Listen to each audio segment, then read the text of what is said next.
Blog Talk Radio.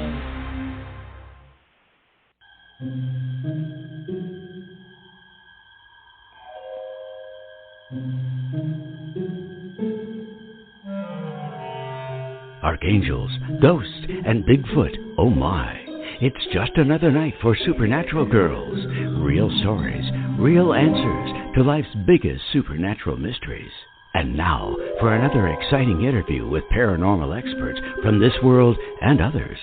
Here's your host, paranormal researcher Patricia Baker, on the one, the only Supernatural Girls.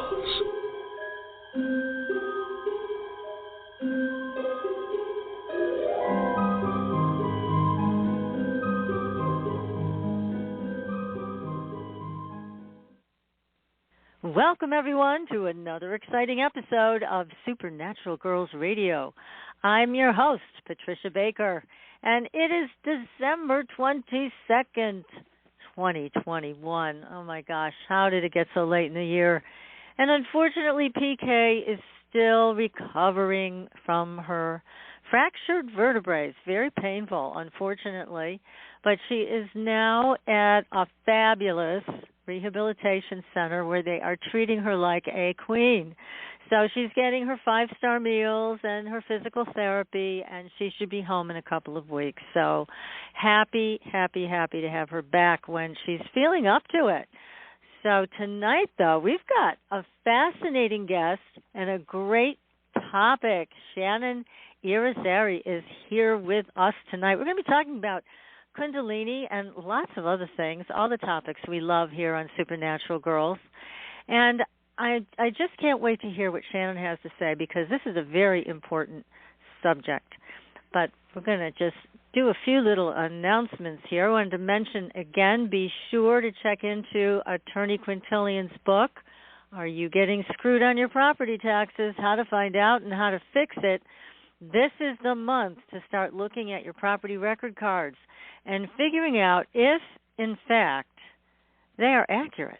Because that's what you're being taxed on, is exactly what appears in your property and on your property record card. If there's a mistake there and you don't catch that mistake and have it corrected, you're going to be paying more taxes than you should. And guess what? If you don't make it right within this 30-day period, then you're stuck with it forever. So this is a very important topic. A lot of property owners don't know much about how their property taxes are calculated. But the thing is this, you've got to learn so you can figure it out. Otherwise, you can be like my friend Margie, who ended up paying $5,000 extra taxes she did not owe for a barn that the assessors claimed was on her property, but the barn never existed on her property. And that's just one horror story I could tell you about what happens when you don't check your property record card. Now, a lot of people have their property taxes just rolled into their mortgage, and they don't ever even look at it. That's a mistake. And I can tell you, having done research with Attorney Quintilian for the last 12 years, there are a lot of mistakes that are made. So don't leave that money in your town's pocket. Make sure that it is really and truly what you owe and not a penny more. So, again, Are You Getting Screwed on Your Property Taxes? How to Find Out and How to Fix It. It's on Amazon. And also a great treatise that was written way back when, hundreds of years ago, in Old German. And it is called Opus Mago Kabbalisticum. It is a fabulous, very old book full of information about astrology, theosophy. And again, this is translated, as I've mentioned before, by the chair of the German department at Smith College. And Old German is nothing like New German, so he really had to be quite a genius to figure all of this out. That book is also available, so it makes a wonderful gift. It's on Amazon. So be sure to follow us on Facebook and Twitter. We've got some great UFO stories as usual, and many other stories coming about. It just seems like there's so many UFO stories. I'm trying to pick the best ones for you guys, the best videos, but my goodness, so much going on. And also, if you missed my interview with Marjorie Higdon, Carl Higdon's wife, the Wyoming hunter who was abducted in the 1970s, go back and listen to that one. It is a truly incredible story with a lot of physical proof, and it's one of a kind. So that one is worth another listen. So tonight, here's what we're talking about. Kundalini, the mystical energy that is said to rise up the spine and empower our entire being. So how do you activate this force, and is it for everybody? We're going to find out because Shannon is here to tell us all about Kundalini. She is a certified yoga teacher and professional clairvoyant who has written extensively in the wellness field. She teaches meditation and leads workshops on transforming the physical and emotional self through living a yogic lifestyle. She is also a certified Reiki practitioner and has done astrology readings, dream interpretations, and tarot for celebrities and television. Shannon, welcome to the show. Well, thank you so much, Patricia. I am thrilled. I know we're going to have a lot of fun. Definitely. We always have fun on this show. And especially with this topic. Now, this is a pretty serious topic, but you are an expert at this. You know what we need to hear. So, first of all, how did you get involved with the paranormal and Kundalini? How did that happen for you? You know, I didn't feel like things were right. I was working in corporate America, and my energy was so heavy I could barely get out of bed. And the only place I felt good was in yoga class. And I just was doing the exercise, but something felt good. And so I just kept going more frequently. And then finally, you know, I'd heard about energy, but I had no idea what it meant. I asked the teacher after class, I said, I want to learn about energy. I didn't even know what I was asking. And he goes, oh, well, I have a mystery school. You come to my mystery school. And he was a Kundalini yoga teacher. And, oh, my goodness, it changed everything. Really? Wow. So this was a big moment when you made that jump and started to study with him. Yes, and I'll tell you, my reality shifted. Not only did I feel like levels of happiness I had never felt before, my intuition kicked in. I was reading Barbara Hand-Clow's book at the same time, which, is awesome, yes. The Pleiadian Agenda. Yes. And all of a sudden I was able to perceive other realms where other spirit beings are, and then I could manifest. That's one of the greatest things about Kundalini. Awesome. That is, because you know how people struggle with that. Right. And we know people don't know that you can co-create your life, and they're struggling financially. They're struggling to find jobs, partners. It's real-world stuff that Kundalini helps with, and that's what I'm most excited for, the modern reader to understand. It's not about going and meditating in a cave. It's about living your best life. Well, we're all in favor of that. And Kundalini, though, has a mixed reputation. We've heard from a lot of guests on the show about it, but yet you've had very positive experiences. And I know you've heard some of the negative ones, but your book is all about guiding people to have a pleasant experience that's really under their control, right? Absolutely. And the thing about that I stress is to work with an experienced practitioner, because it's a lot to learn. You're going to have experiences you've never had before, but you want to go slow. So you don't want to take your body from 0 to 60 in 4 seconds like a race car. You want to consistently, slowly start to change your body chemistry and your energy, and that's what an experienced teacher will do with you and will explain to you, but not everyone can get to a class. So this book is going to give such a strong foundation of knowledge of energy mechanics that you'll know the steps to take, which is the safest way to go. So it's a nice way of spreading happiness when people understand this energy. And tell us a little bit more about the mechanics of it. How does it work? In the most simple way I can, I'm going to explain it in 7 very simple steps. So first, our physical body needs to be cleansed of toxins, right? So that means our digestion's moving, all the things we eat in the holidays are out, and we're clean inside, literally. And that starts to optimize our physical health. And then we charge up the body. We conduct electricity as humans, so we use the breath to bring in life force energy, and we literally charge up our energy field. So we cleanse, we charge, and then we practice calming the mind, which is, very loud. Yeah, very. Consistently get the mind to quiet down. And then after we are, cleansed, we're breathing, we're calming the mind, we learn how to move the energy through our body. And this is really interesting. So our spinal cord in the center of our spine, it has memory, and that's where our muscle memory is stored. So every time you practice what are called locks, energy upwards by activating certain muscles, every time you practice that, the body will start to do it naturally. So by the time you're in your, 700 yoga class, you're already raising your energy without even thinking of it because you've done it so many times. Your spinal cord has that memory, and you're a master meditator.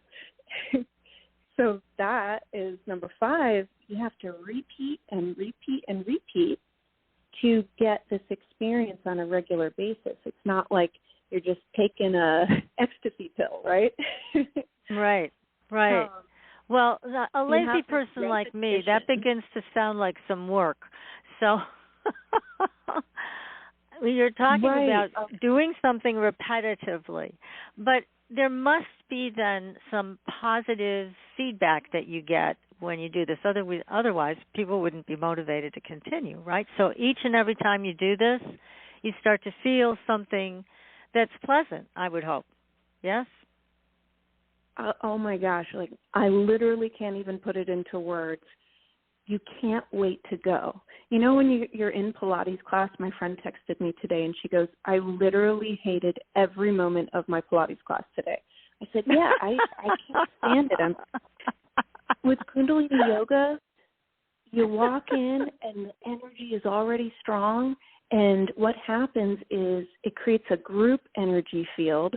The teacher's energy field is massive because they've been practicing for probably 40 years. So it lifts your energy right away with other experienced practitioners in the room. And then everybody's breathing together and raising their energy.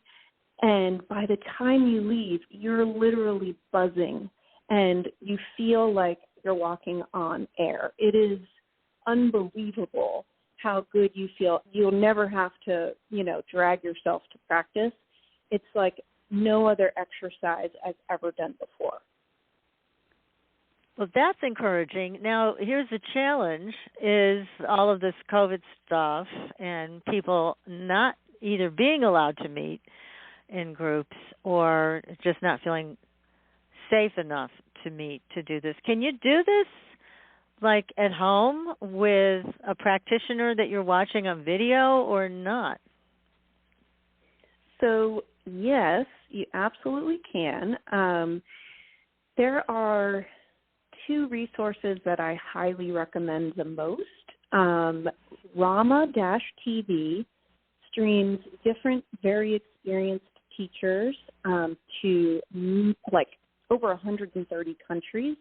It's in English, and they stream daily, and you can access, previous classes, and it's a really, really low monthly, fee, way lower than being in a yoga studio. And then TejTV.yoga. It's TEJ.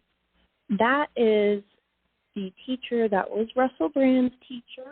She's right in West Hollywood and has about, when I used to go, 100 people in her class every day. He loved her classes, and she's so experienced and she's so loving that just listening to her talk is inspiring.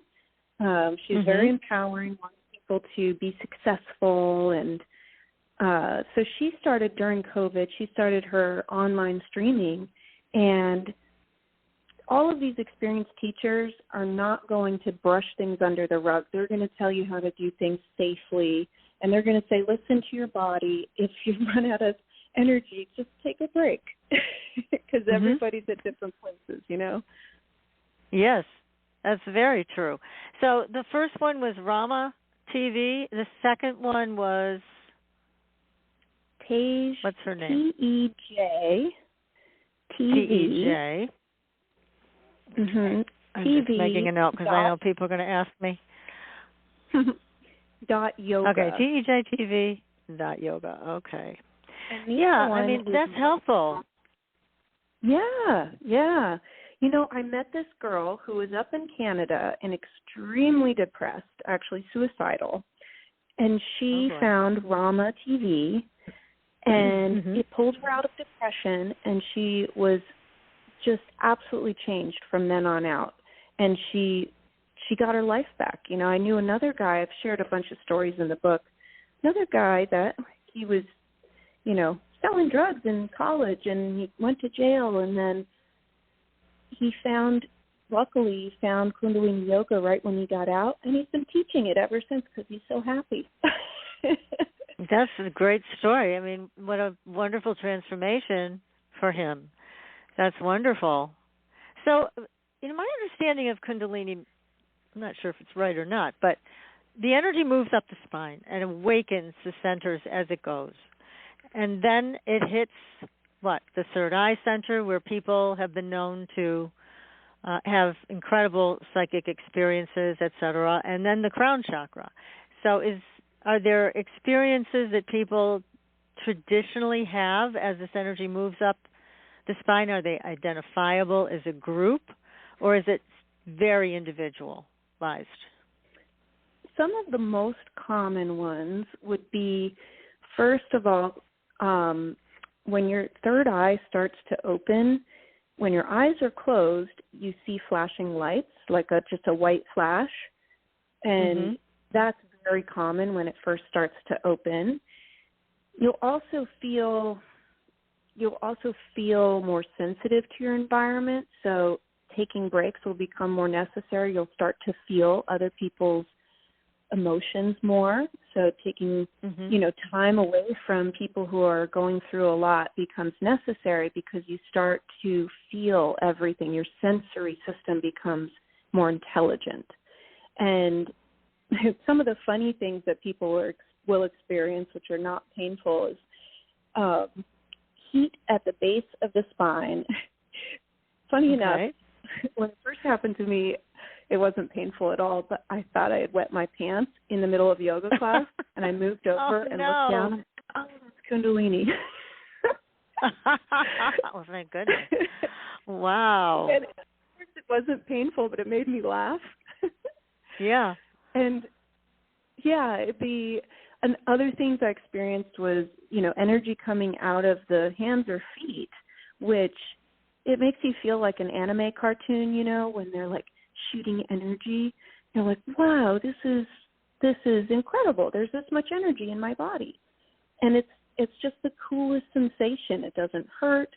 And those just happen once in a while, and you might have your electronics kind of flicker because it'll interact with the electricity in your house. Right, yeah, because you're becoming more the body electric in all of this practice. So it sounds like there are identifiable characteristics as people go through the experiences. And so your teachers, these two that you mentioned, and then your own teacher, obviously have had years of experience with this, so they can guide people through. And then if they see somebody kind of getting ahead of themselves and maybe running into some trouble, they can, oops, looks like we lost our guest. Oh, no. Well, she'll be calling back in a minute. And anyways, the name of the book is Kundalini Energy, Activate Your Power for Enlightenment. And our guest's name is Shannon Yrizarry, and she'll be back with us in a minute or two, apparently. This happens on Blog Talk. And what were we just talking about? We were just talking about electrical energy in the body interfering and sometimes interacting with electrical energy in your house. And I think that is just what happened. So let's get Shannon back. You're back. I'm back. We were just, I was just saying to the audience, you were talking about that interaction that can occur between your Kundalini energy and your electronics, and then all of a sudden you were gone. So this is a perfect example. Literally, that's a perfect example. So I had energy shoot out of my feet in meditation one time, and my laptop was right in front of my feet, and I realized it too late. I moved it out of the way. My laptop never turned on again. Oh, shoot. Yeah, well, hey, you know what? It's good you talk about this. We got to be careful. Some of these laptops are darn expensive. So, yeah, you got to be careful you're not aiming something that you want to be able to use later on. Absolutely. Well, oh, my God, that's really something. It is. You'll see, like, your DVD will skip or something. But the really cool thing is because you have so much energy, you magnetize things to you. Positive people, energy healers, really high vibration people, experiences, opportunities. They just show up. It's incredible. And then you're able to also send healing energy to people that have a real need. And that is an amazing two things that, people don't necessarily know about Kundalini unless you're in class all the time. No, and I'm glad you brought this up about healing energy, because I was wondering, do people who have either disabilities or, chronic illnesses or something like that, do they benefit from this? Is this something they can also do? I mean, sometimes people have limited flexibility physically, and a yoga class would be very challenging for them. But can they benefit from this? Personally, having experienced limitations, there's many ways to modify the practice, and there's different things that are accessible, different modalities. So a big part of Kundalini Yoga is the sound, and that includes laying down and letting a gong massage your energy field and remove, discordant energy, which is pretty easy for anyone, even with disability or chronic pain. It's like getting a massage with no touch. So that's one way that Kundalini Yoga can help, someone emotionally feel better who's dealing with chronic pain. And then there's listening to mantras, which I remember my teacher said one time, he said, if you can't get up out of bed and you can't do anything else, just hit play and it'll start to shift your energy. So you can just listen to mantras and it's going to start to harmonize your energy field because it's a wavelength that interacts with the energy field of your body, and it starts to change your own frequency. And I personally went through an experience where I had surgery. I couldn't move my stomach muscles, so I just played those mantras, and I healed so quickly. It was amazing. And I've had spinal impediments for a long time, and I haven't been able to twist, to do most of the Kundalini movements, but what I learned in the practice for 10 years was that state of union that you're aiming towards, that all the movements and the meditation and the breath work is aiming towards. And the goal is to stay in that place all day. And it's just a connection that you just trust everything is working together. You feel it, and You feel positive. So, the movements and the breathing and the more physical stuff, you don't have to have it. And that's the really cool thing. I didn't think mantras would be nearly as effective as sweating, but they are. Mm-hmm. They totally are. And I've experienced that. I doubted it, but, I had a chronic pain for quite a few years in my back, and just being able to be in the energy field of, a teacher would help move stuck energy in my energy field, and I'd have a good cry because it would move it up and out. There's so many ways you can still access Kundalini yoga. Like, let's say you can't lift your arm because you have frozen shoulder, right? Mm-hmm. You right. can sit in a chair.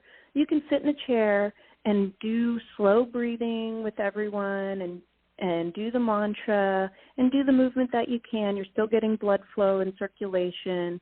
But there's a lot of other things that yogis have found as energy mechanics that you can do throughout the day to keep the energy optimized, such as certain cleansing techniques, certain diets, and then cold water therapy, and certain ways to regulate your dreams, which can change your energy. So there's a lot to it that people don't see. It's like a whole bunch of techniques. That's wonderful. So people have a lot of choices as to what to use, which is very good. People need choices. And so it does help people with disabilities or physical challenges, chronic pain, chronic illness. A lot of people don't know where else to turn because they've exhausted traditional medicine, which is known for not being able to do much of anything for anybody with a chronic illness. However, this seems to offer kind of a nice way back into some form of exercise, even if it's limited. And it sounds like there's a lot of different breath techniques that are taught also. So those things they can learn to do. Right. And most people, that are dealing with stress and emotions related to, pain, which can be really heavy, they can use breath work and learn and understand how to, bring their energy up, calm their energy down, clear negative emotions. Just 1 minute of breathing with your mouth open and really going for it will make you feel way more energized and way more positive. It's hard to get energy if you can't really move, right? But having oxygen in your blood and your brain, you have mental clarity, you feel optimistic, and that difference, you can't really get that very easily if you're sedentary. So it's great to use at the office if you're getting that afternoon slump. And if you're dealing with, difficult people that try your patience, you do this breathing technique and you feel more patient. You feel like loving them instead of avoiding them. Right. There's many applications for day-to-day life. If we're having been personally living with disability for quite a few years, it is literally my best friend because I can manage my energy. I can use the meditation techniques. Like, think about somebody that's disabled. They can't do what a lot of other people are able to do, like go hiking or maybe go to the movies or, cook a dinner, real simple things. Like, they miss out a lot. And so having a deeper sense and experience of your spiritual identity, like your actual soul, can get you through that change and that dissonance that you're experiencing, especially if you lived differently and you have to change your lifestyle. And for me, it became such a strong foundation in my mind and in my core identity of, hey, I know that I'm a soul. I know and I've experienced that connection. So, if I lose a couple of things here and there, as long as I'm loving and helping people, I can still be happy, because I have that more deep sense of okayness. Yeah, I mean, it sounds like it brings things back into balance, which is important. And as you mentioned, even if you can't do back bends and, downward facing dog, or that's not the issue. It's not the problem. It's like there's other ways to do this practice, which is wonderful because there's a lot of people out there in chronic pain, a lot of people out there with chronic illness, and this may be a whole new door that opens for them to feel better and to live a fruitful life. So I'm glad that you're on the show tonight talking about this. So many people today, as we all know, are under tremendous stress and worry, and this could be a really great answer. So even if people can't participate in a yoga, Kundalini yoga class in person, as you mentioned, there are these options online, so you can check out all of them and see which one works best for you guys. So, I mean, I'm all in favor of this whole practice because it does relieve pain on every level, which is incredible. Now, but let me ask you this, Shannon, because I've also heard of masters of this type of energy, and they pass it on to their students through touching their forehead or something.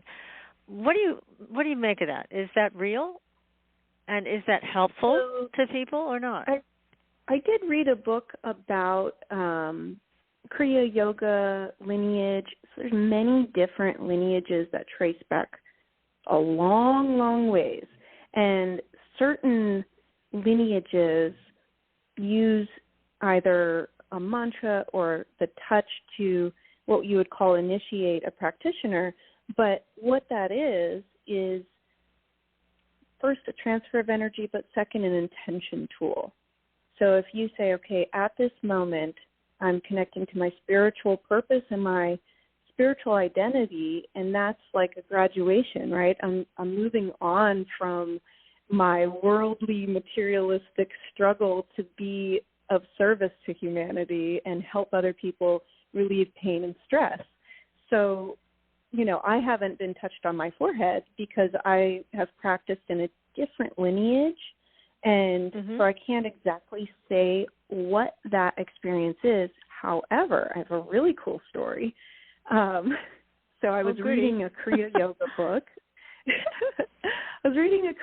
book. I found at Barnes & Noble, and I'm like, ooh, this is interesting. This is not like a, handstand yoga class. This is talking about planets and your intuition and all this stuff. And so they said, now, if you want to be initiated into this lineage of, teachers that their energy field is still alive to work with, even if they've passed out of their physical body, at night before you go to bed, set the intention that you will be connected to this lineage of teachers and energy. And so I did, and the most intense ovarian cyst rupture I've ever had. Oh, my gosh. Oh, no. What happened? Oh, my goodness. My energy shifted. But I had I've had different experiences, and this is very common in people who practice this type of energy moving. Your energy changes so fast that anything in your life that is toxic, that is keeping you unhappy, your vibration low, it's just going to be eliminated. And, whether it's a job that's very toxic, whether it's a living situation that's toxic, things change. And that's the magic of this, because as you practice in the inside of your body starts to become vibrant and full of life force energy, there's this law of the universe that, as within, so without, your reality shifts with it. And they say it's one of those things you just have to experience to really understand. But it's quick, and it can happen within a couple of times of practicing. Well, you're describing it very, very well, and so I'm sure we can all imagine what that would be like. So, because sometimes it's hard to let go of comfortable situations, even if they're toxic. I mean, it's hard to think comfortable and toxic in the same sentence, but You get used to certain things. So it's interesting how this energy experience could transform all of that quickly.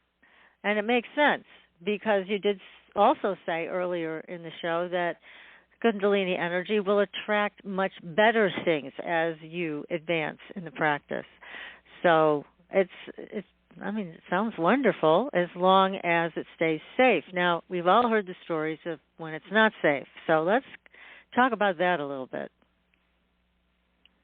You know, the stories that I have heard of, most of the people are not in a Kundalini yoga class if they have a spontaneous awakening. It's very uncommon for people to have that. Usually it's just slow over time. You never have an extreme negative experience. So we're talking about a really small percentage of people, which it definitely could be triggered by some type of drug. You know, they go to a festival, somebody hands them something they don't really know what it's laced with, and boom, they're out of their body, they're shaking, they're half in one dimension, half in another dimension. And I've seen people that have had a bad experience with some type of drug that, you know, was just casually probably taken for recreation, and it wasn't done in a sacred space with somebody guiding it probably, and they probably had a spontaneous awakening. And it's like taking your body from 0 to 60 too fast, and that can basically make your nerves shot for a while. So you have to ground your body, eat grounding foods like root vegetables and potatoes, and have people hold and massage your feet if that does happen. But in a yoga class, if somebody has too much oxygen, they just need to lay down. Right. You know, sometimes they're like, "Ooh, this oxygen is great." And they go a little bit further when the teacher says exhale, and they're like, "Oh, I'm just going to hold it a little longer." And, you know, if they feel too lightheaded, they just need to lay down. Right. And it's interesting, too, like a lot of people could have a spontaneous awakening and not know what happened. They may, you know, block it out because they're like, okay, that's in the I don't know file. Or they may learn what it is down the road. Well, as I mentioned when we were talking off the air before the show started, there was a guest on our show who talked about a spontaneous Kundalini experience. She didn't know what was happening, that it was Kundalini at the time, but her blood felt like it was on fire. And she said it lasted for, 24 to 36 hours. And it was horribly painful, and she really didn't know what set it off. Something did. Now, what could set off an experience like that? Do you know? Well, the answer is no, but I have a vague idea. Okay, let's hear it. Okay, so from the experiences that I've seen in my friends who are teachers and who were students to begin with, when you're in a situation and you're not seeing that you have to change in order for your soul to progress, the universe will send you stronger and stronger and stronger signs to say, get out of there, wake up to your soul, because the universe is constantly conspiring to help you. It's like when you push too hard and you get sick, your body's like, excuse me, slow down and take care of me. So the soul does this when we're so unable to hear the spiritual side of ourselves. A lot of times it will give us something so strong that we have to start to look at that part of ourselves, because that's where our whole life can heal and our whole sense of self can start to feel valid. So I bet from that moment on, it gradually started or instantly started to move her in a direction that was spiritual, to try to figure out things in her life in a different way. don't know, but I'm guessing you're right. That makes some sense, anyways, as to why anybody would have such a dramatic experience like that. So yeah, and there's other experiences I've heard about that were not pleasant, where they felt like this energy was big and strong, and they didn't know what to do with it. So it was not an organized step-by-step experience. It was scary to them, and I'm sure you've heard of those too. Yeah, and these are not luckily, obviously people in class, but yeah, I've never seen it happen from a practice. I've seen people come into the studio trying to figure out why something happened to them, and then the Kundalini Yoga was able to ground the energy for them. And I don't think people should be afraid of their energy activating spontaneously. Once again, this is like being struck by lightning twice, you know. It's so rare, and I've met so many people practicing Kundalini that they started on day 1, they made a baby step, day 2 they made a baby step, and they started to understand and change their body slowly. And, you know, day 1, we're just going to do a little movement, no big deal. Day 2, we're going to do a little breathing, no big deal. And then as you build strength, as you start to understand more, the energy grows, and it's gradual. And that's what I am explaining in the book, so that they understand, hey, what is energy? What is happening in my body? And what can I expect here? You know, is it going to be some drastic, painful thing? No, that's not what Kundalini Yoga offers. It's the safest, fastest route to feeling bliss. And that's, what I really want to stress to people. It's the most powerful, safest route. Now, what happens if and when somebody in class is doing the practice and the energy starts moving up the spine and it hits a barrier? One of the chakras is closed down or distorted or whatever. Then what? What do you all do to help that process move forward? Well, a lot of times it's subtle. So if somebody feels energy, say, in their sacral chakra, right in the stomach, it doesn't mean they're going to have pain. They might just feel the energy concentrated there. And so people may associate a block with something negative, but it's really just like traffic moving on a road. Okay, this is where the cars are moving right now. So it's not necessarily going to be a bad experience, but people that are sensitive to energy are able to, sense where the energy is and offer, hey, why don't you do some yoga poses that, will activate these other chakras and pull some of the energy up? Or are you using the locks to move the energy? Some people just kind of be thinking about posting on Instagram instead of really paying attention to the instructions. But that's where, the friends can say, all right, let's talk about how you're practicing, or you can talk to a teacher through, video chat or email. This resource, it's called International Kundalini Yoga Teachers Association. It offers a complete guide of all the teachers worldwide, so you can find the one closest to you. And you can contact teachers, even if they're not in your area, and ask them questions. They're the friendliest people. And, if you say, hey, I'm dealing with this, I'm getting headaches, or I feel nauseous, I talk about those things in my book, but you can also reach out to any of these teachers, and they'll be more than happy to point you in the right direction. And the other thing is once you start to learn about your chakras, you'll know what you can do to move the energy. You might not do it right there in class, but I can go home and do plow pose, or I can go home and and do some chest openers to start opening my heart chakra. So you start to be able to have these tools to manage your own energy, which is very empowering.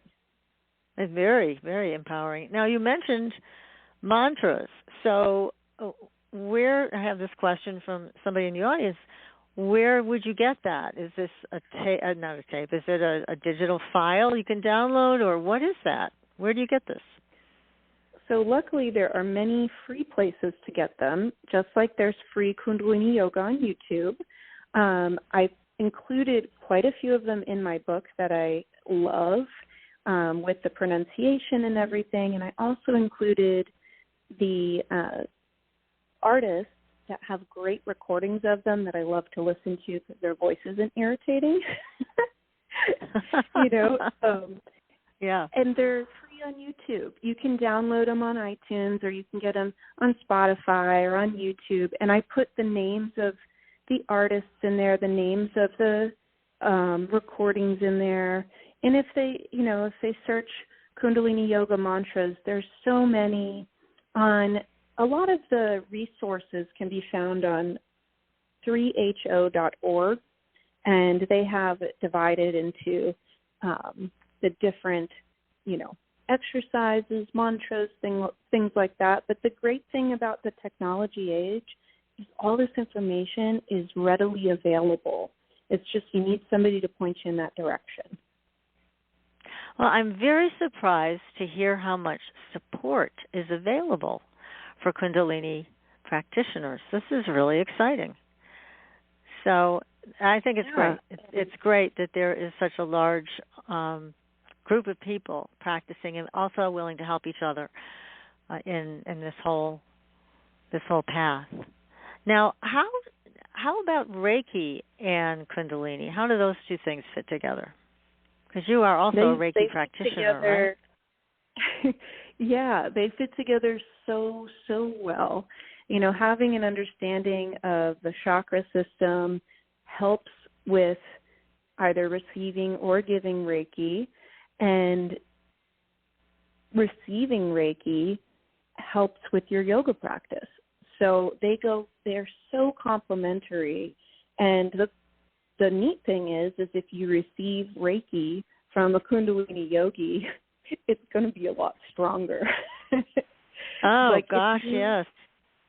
If you think about how much energy they're conducting versus somebody whose digestion's really slow, their energy's cloudy, so to speak, they're not able to pass as much energy through their system. And right. So you want somebody really healthy to give you Reiki. Yes, that's very true. You do.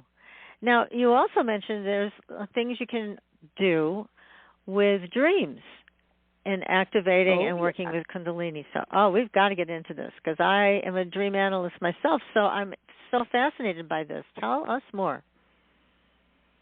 Awesome. So I also, have done dream analysis in the clairvoyant side of things. I love it.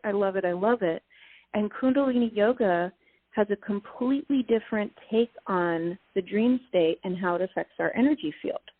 So they're looking at keeping your energy up all day, all night. And dreams are our subconscious basically unguarded, right? So the thoughts are happening, but there's no guard there. And for a lot of us, those thoughts run towards, it's like our mind does a Google search for every negative experience we've ever had and then puts a play on. Yeah, that's true. What happens is you wake up and your body already has the stress, cortisol, and adrenaline, and you already feel negative. Your energy field has negative emotions, and you're going to react to your day in a negative way, and it has nothing to do with your day yet. So this subconscious garbage can, so to speak, needs to be cleansed on a daily basis because you wake up and all that energy is sitting there in your energy field just waiting to attract more negative energy.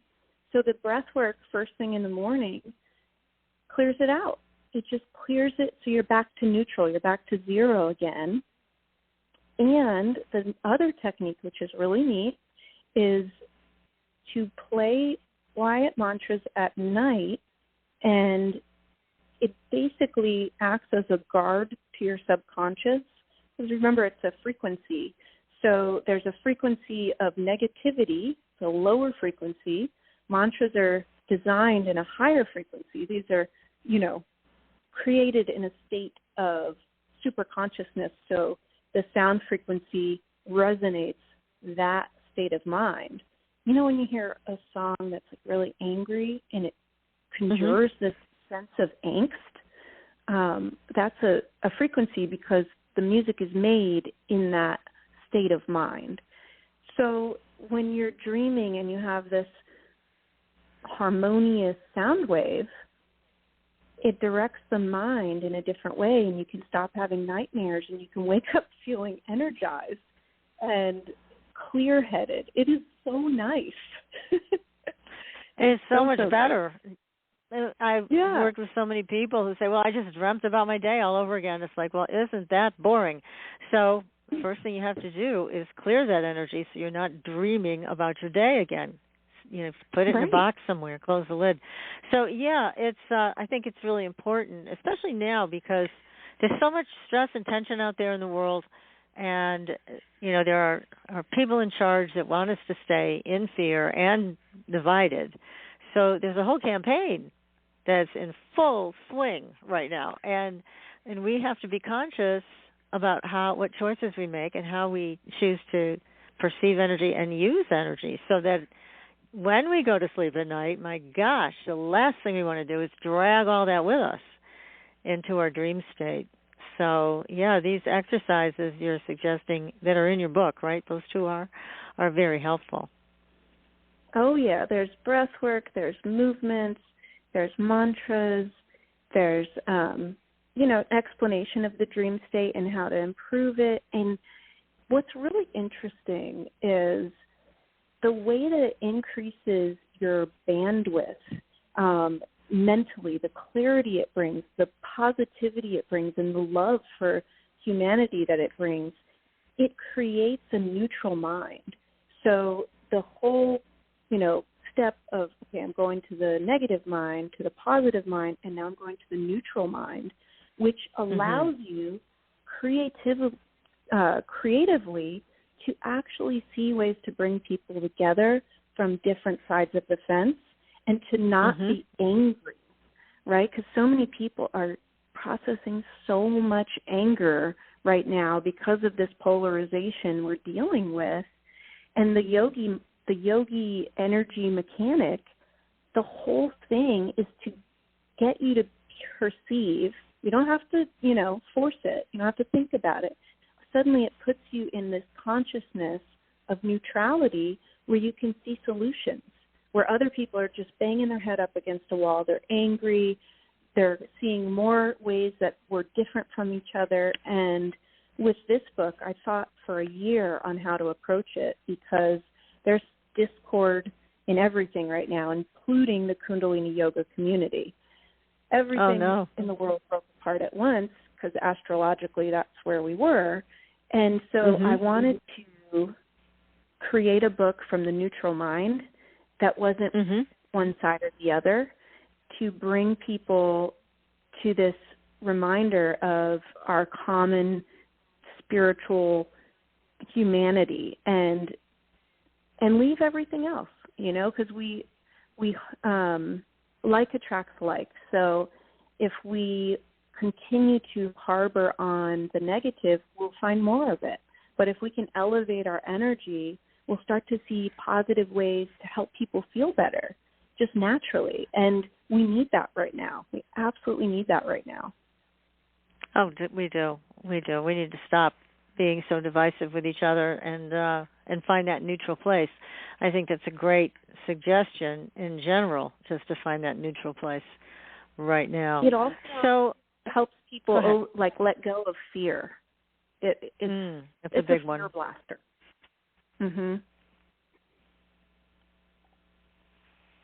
Now, how often do you do your practice? Is it daily? So for me, I have so many passions. I'm going to be completely honest with you. I love tarot. I love clairvoyant meditation. I love connecting with spirit guides. I love astrology. Well, you're one of us. So depending on what I need, I'm grabbing from my toolbox. And okay. Yeah, and so sometimes it's like I really, really need to manifest, and I choose this very, very powerful manifesting Kriya. Kriya just means exercise, and I use it until I manifest exactly what I need. It's incredible. Or if I'm trying to, focus on my finances, and I'm like, all right, I need to raise a certain amount of money so I can write this book, then I am doing this other wealth abundance Kriya every day just to do that. So it's like an as-needed thing because you have all these different, there's thousands of different exercises for very specific purposes, which makes it really exciting. It does. It does. And so you're not a slave to any particular practice. It's your choice. And I like that. It makes it more interesting, more exciting. So it's great. And then you get to choose which one and when. So there's a lot of freedom in that. Instead of fear, you're developing more and more freedom. Yeah, and some people want to do 3 hours a day, and then some people want to do 3 minutes a day because they find something that works. Yeah. Yeah. It's hilarious, but this one guy wanted to quit smoking. He did the 3-minute addiction meditation every day. And that's all he needed. That's all he wanted. And it was great. Yeah, hey. If it's not broke, don't fix it. He found a way that worked, so that's terrific. Yeah. But this practice of Kundalini is what, thousands of years old? Does anybody know where it started? So the origins trace back to what is called Raj Yoga, which means royal yoga, and Laya Yoga. And these are as far back as they can find, the teachings. It's at the beginning of all of it. And at that time, what the focus was to expand the mind to superconsciousness and find samadhi, which is this state of oneness. You could call it nirvana, you can call it sublime, you can call it, whatever different spiritual systems call it. They're all using these same rituals to raise Kundalini. We see it in their artwork. We see they're using some type of sound, some type of movement, some type of repetition, some type of diet, and all of it is leading them towards this desired state of enlightenment, which is so cool because if you really read this book, and I touch on all these different spiritual systems, and I'm like, you guys, they're all getting at the same experience of enlightenment. Kundalini is throughout history and cultures. It's not just yogis that have been working on this energy experience, which is really neat, because we're all searching for this same sense of expanded identity. Yes. And understanding. There's just so much to understand that we don't yet understand. So one of the things that I've heard over and over again from people who've studied with shamans is when they have, I guess what you'd call a Kundalini experience from their perspective, there's often this buzzing that happens when that energy hits the third eye. Have you heard about that, or have you had that happen? There's a loud buzzing noise. As a sound? Yeah. I've heard high-pitched noises. I don't think I've heard a buzzing, to be quite honest. I'd have to really think about it because I've been doing this for so long. And it might be, so if you think about, this is how I think about shamanism, and I absolutely love it. Each plant they work with, or each part of nature they work with, is a teacher and a consciousness. So because it's a different frequency and it's a different consciousness than what Kundalini Yoga is working with, it's probably going to give the body a different response. And people mention the same types of sensory experiences with similar plants, which means that that plant has the same vibration when people meet it. So the way that it's working in the body is very similar for people. So it would make sense if a shaman is taught similar techniques, that those people are experiencing their body chemistry change differently than Kundalini yogis. But, that's really interesting. Yeah, I've heard about it many times. Actually, it was also referenced in Carlos Castaneda's book when he was studying with the shaman Don Juan. It was just this incredible buzzing, and sometimes a sharp noise would come right after it, almost like, okay, now you're going to be separated from your body, boom. So, yeah, I mean, there are some interesting Kundalini type of experiences with shamanism, but it always seems to culminate with this buzzing in the head. Now, another one I've heard of, which is about the in the UFO field. There was a woman I met many years ago who had an abduction experience, and she had this incredible vibration in her head. And again, third eye is what I'm thinking. All of a sudden, her nose, the bones in her nose just shattered from this incredibly strong vibration. Now, obviously, she wasn't doing a practice.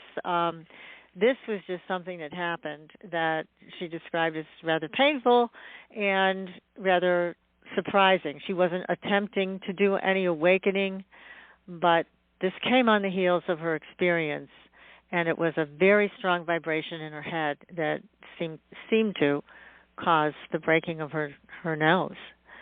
But it was a buzzing noise. Again, there we go with the buzzing. So. Mhm.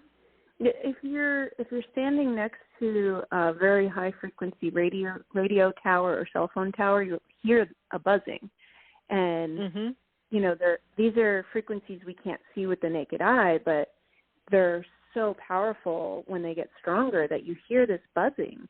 And the woman's nose shattering doesn't surprise me because sometimes when energy is so strong, if something gets in the way and it's resonating in a cavity, the nose is a cavity there, right, just like a guitar is a cavity, it's going to amplify it. So unfortunately, her nose got in the way of this energy path. But what's also interesting, I'm sure that you talk to many UFO researchers and people who have encountered other life forms about this, is that they exist in another frequency. And once we start to change our sensory system, we can start to perceive and communicate. So if they're trying to, bring their frequency to our frequency and it's not mixing quite well, oops. Yeah. Right. I'm the type that's a good point. Yeah. So I had a friend, she had a spontaneous awakening, and her energy was just kind of really strong. So she got angry one time standing in line. You know what was in the way? This counter with a light bulb that ran underneath it. The thing just shattered because her anger built up so quickly that it just went right directly at the light bulb and shattered it.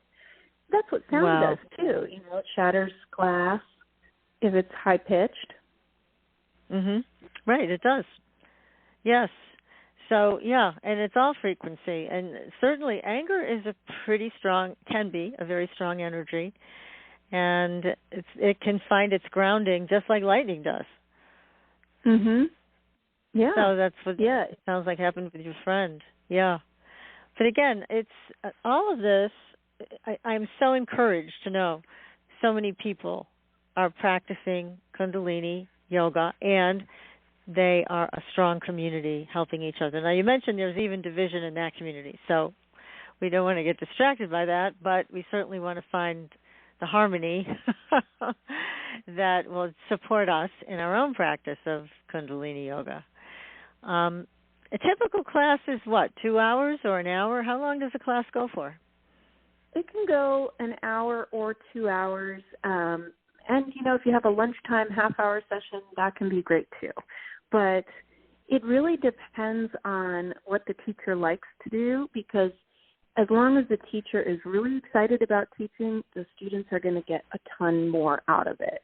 And people can tell when a teacher is so excited to share something because it changed their life and it feels like magic and it's amazing. And so, staying for 2 hours, you don't even notice it because you guys are, you're in this energy field, this group energy field, and you want more of that energy. And it has the same structure every time. So you start to get this, it basically cues your brain to, okay, now I'm meditating. I'm not thinking about anything else. I'm fully present. And this is my time to expand my consciousness. And so they keep a structure that teachers try to follow. There's wiggle room for sure. It's not like you have to do this. But what's nice about it is, they start the class and end the class with the same sound current, the same mantra. So your brain goes, okay, now from this point on, I'm not thinking about anything else in my life. I can relax. And then when you end it, you're like, okay, now I can go about my day. And your brain starts to get into that so that you can go deeper into meditation and not be distracted. So that structure to the class is smart in that, it allows people to relax. And at the end, they'll do a big gong session, which, my family cracks up about because they're like, what is a gong bath? I'm like, it's awesome. Yeah. Well, they say that the way of the future for healing is sound and light. So I'm sure we're going to be hearing more about that in years to come. Now, I just want to, again, mention the name of your book, which is Kundalini Energy Activate Your Power for Enlightenment. Now, you have another book that's coming out, you said, is it March of next year, on spirit guides? So I have this Kundalini Energy available for pre-order, and it releases March 8th, and the Connect and Work with Spirit Guides comes out August 8th, which, August 8th. Okay. If you've already read my first 3 books, it will be a great launching point to then experience and connect with the spirit world. Because understanding your energy and how to meditate and being practiced in keeping your vibration high, that is the whole premise of connecting to spirit guides. So when you went in search of your spirit guides, what did you find? And how did you find it? So when I first started, I still didn't have the most healthy lifestyle. I was taking a clairvoyant training program and luckily had a great teacher. And she walked us through like the chakra meditations and the slow breathing so that we could calm our brain waves. And I was surprised what showed up. It was like these spirit guides that cracked me up. They were hilarious. And they just gave me the ability to just like laugh and play. And apparently that's what I needed at that time, to find new ways to have fun that weren't unhealthy, after college. And then as my understanding in, wellness became stronger, I started to meet different vibration spirit guides that could help me on different levels to, evolve to new ways of helping people. Because when you start to feel better, you just want to turn around and give it to somebody else. And at first that might be a green juice or a green smoothie because you feel good. And then as you continue to meet spirit guides, you want to help people more on a soul spiritual level, with clairvoyance and things like that. And so you really have to do your own work, and spirit guides help you do that. They give you a new perspective because it's not in your own consciousness, and they're very evolved energetic beings. Now, do they change over time? So maybe you start out with 3 and then they interchange, somebody else comes in because your needs change, or are they always the same? Right. They change, and it's great because sometimes one will show up and you're like, oh, I haven't seen you in a while. Oh, I must be dealing with something that you usually help me with. And you might not see them for like a couple years, and then the same three that used to show up together come back, and it's like, reunion, awesome. You've forgotten about it, just going on with your life. And when you meet a new spirit guide, it's like you're opening up to a whole nother way of seeing things that you've never been able to do before. So the whole process is, it's like making friends at a new school and everybody's nice. Wow, no mean girls or boys. That's good. Nope. So when you, I'm going to put in quotes, see your spirit guides, what do you see? Do you see them as energy? Do you see them as personalities, people that have passed? What do you see? So they show up however your consciousness is going to perceive it best. The intelligence of the quantum fields will show you what you need to see at that moment to bring you into the frequency that you can connect with that guide. So, for instance, if your subconscious feels really connected to Jesus Christ, your spirit guide may show up for a while looking like Jesus Christ because it opens your heart and it keeps you in a loving state, and then you can communicate. But you may get so used to seeing that in your third eye that it just becomes stale and you're not evolving, and then it'll shock you by showing you something so radiant and so beautiful, whether it's a landscape or a color or a blob of vibrant energy, to get your attention so that you're really, really interested in what this is and how it feels when you sense it.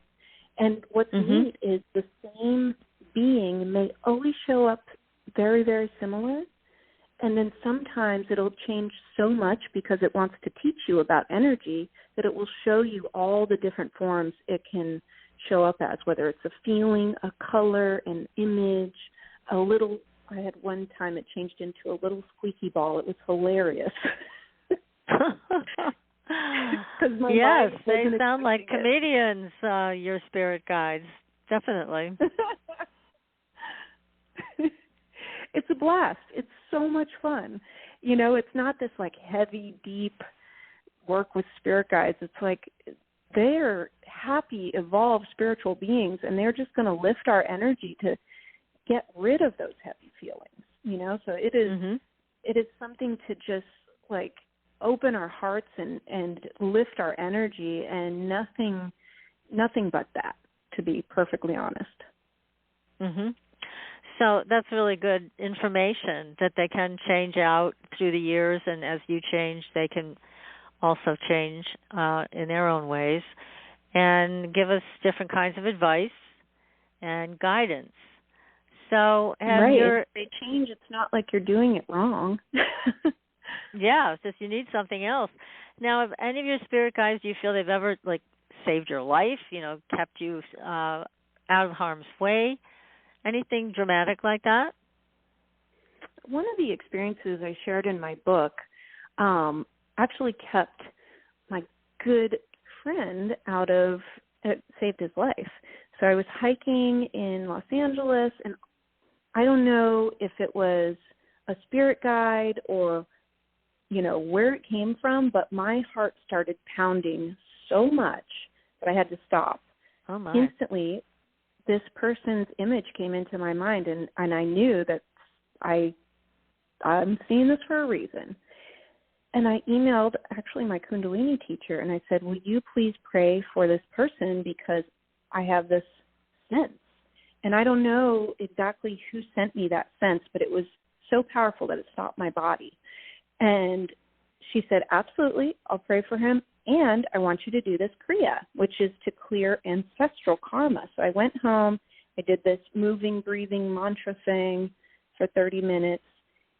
And you'll read this in my book. That night, those clowns that were wearing masks and terrorizing Southern California with knives and stuff, they actually attacked him.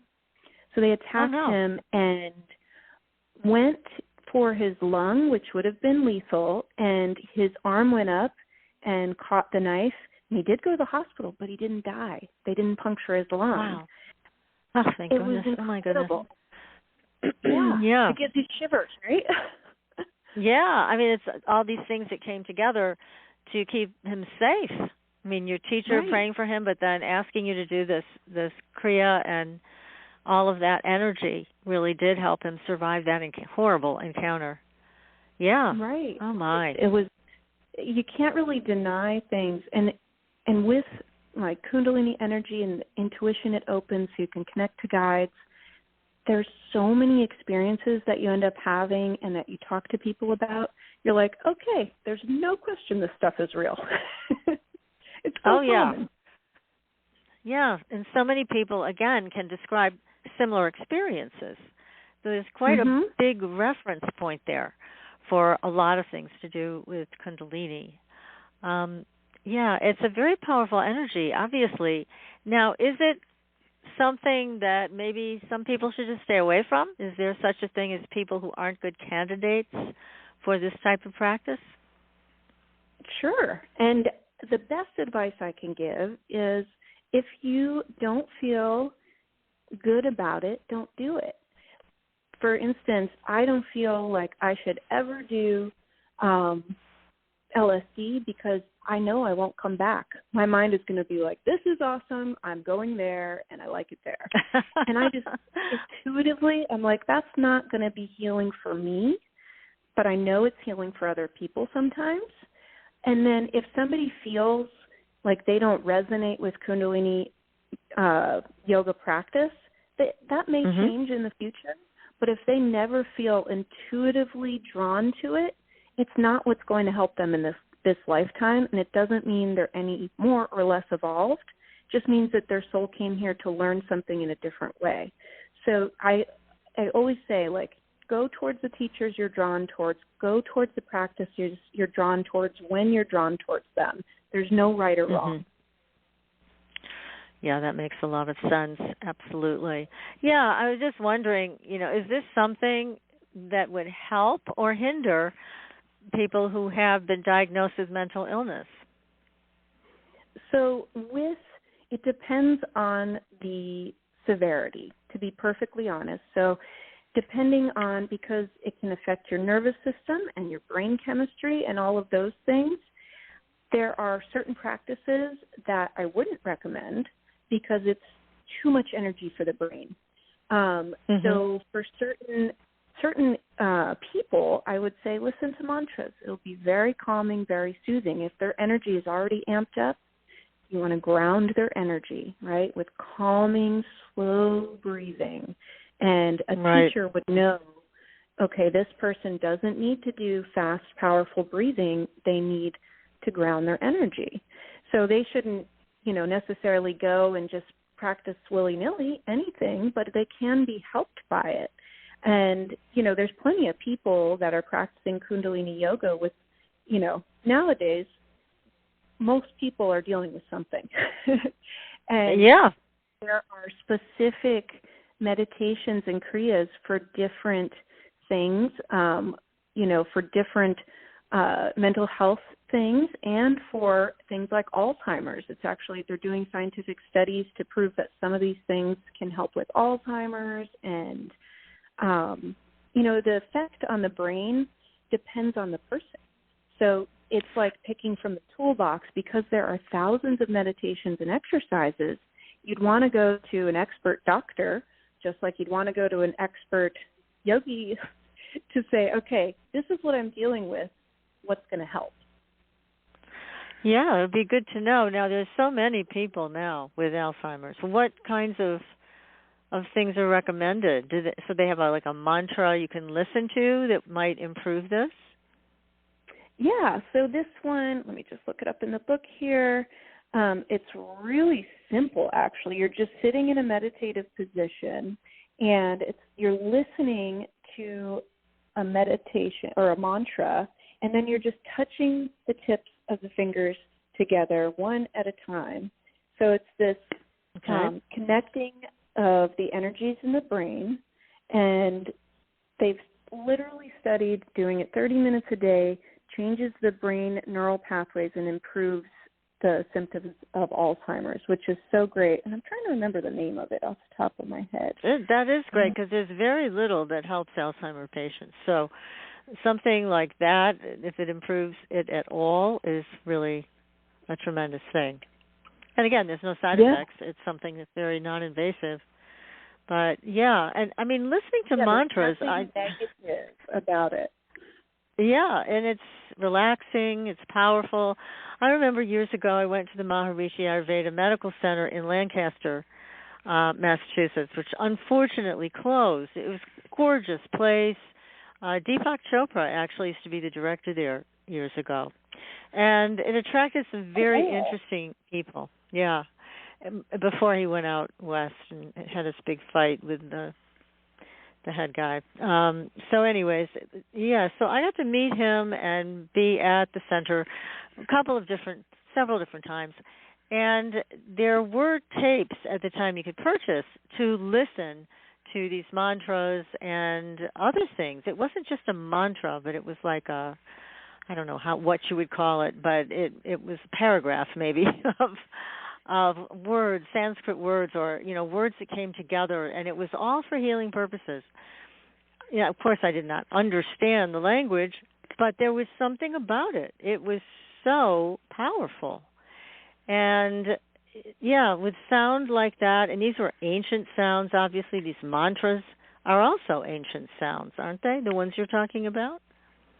Yeah, they actually are. And the reason why they're not usually translated into English is because it's like hitting a D on a piano. It's a certain frequency that resonates at a certain place in your body. So if you're listening to really low music and it's resonating in the belly, that's activating your lower chakras. But if you're listening to notes that resonate higher up in the head and specific chakras, those notes would change if you changed the word.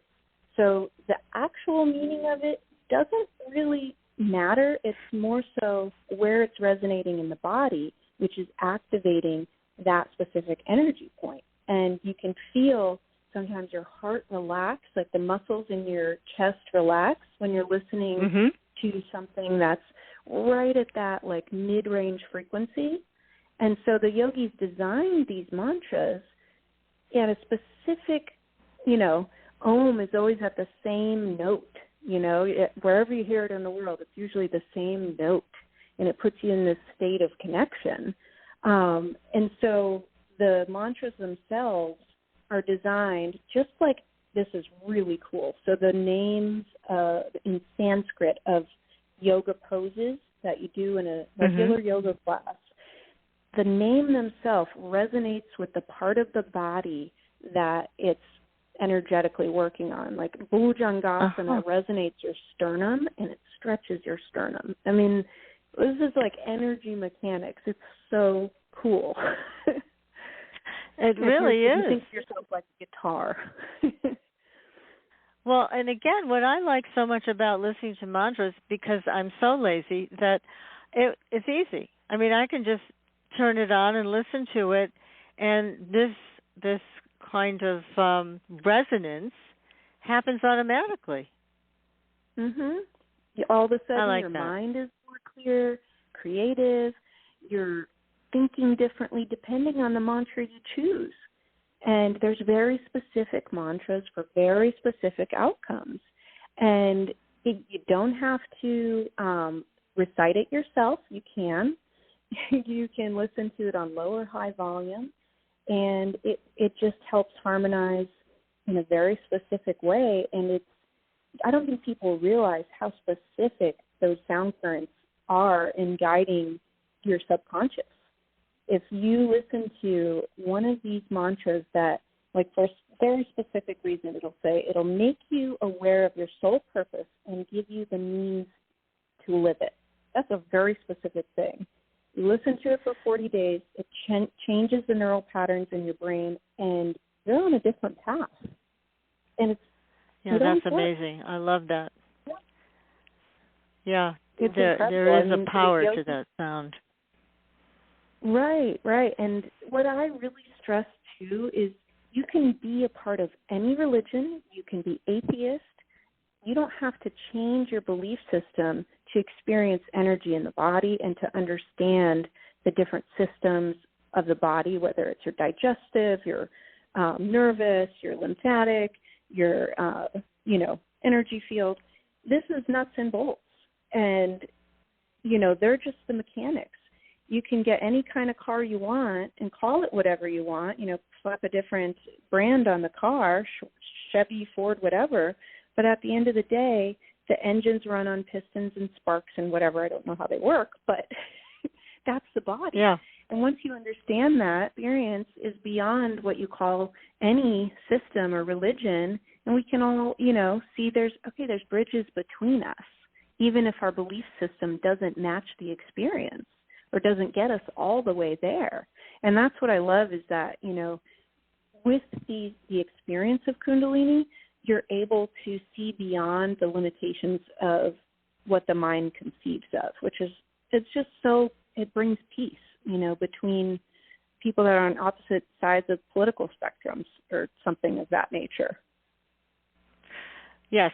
I mean, I think this is a key point that you're making right now, because when I was a therapist years ago, trying to get people to change their beliefs or helping people to see how a belief was causing their pain.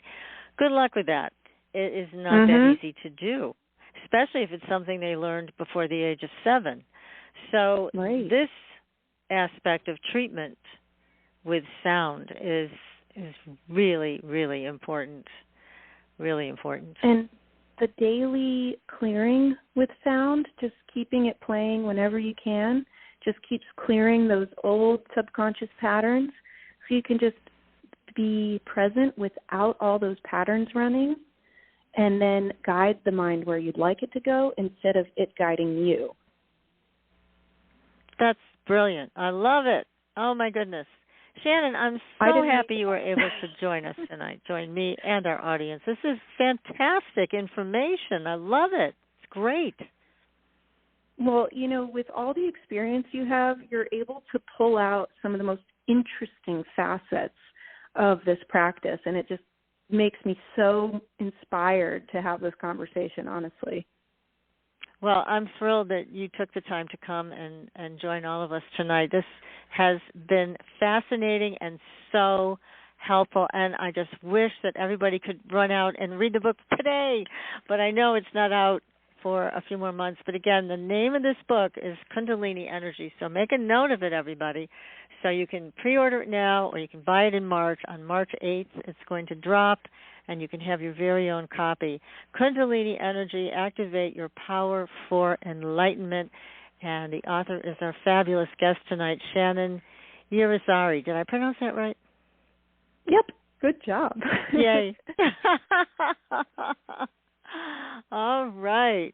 Well, thanks again, Shannon. And I want to wish everybody a very Merry Christmas, Happy Holidays. Enjoy whatever you have planned up ahead over the next few days. We are going to be back next week again with another terrific show about your twin flame. So that's a whole other topic. We're going to get into that next week. Also, a big shout-out to Hugh. Thank you, Hugh, for arranging an interview between Hercules and Victus, his show, and it was a great opportunity for me to be on his show. Thank you, Hugh. That was a lot of fun, and that was a couple of weeks ago. You can all listen to that show if you'd like. I listed it on our Facebook page. But until then, everybody, I will see you on the Blue Highway. Good night. Thank you. Good night. Thanks for listening. Tune in next week for another radio adventure with Supernatural Girl.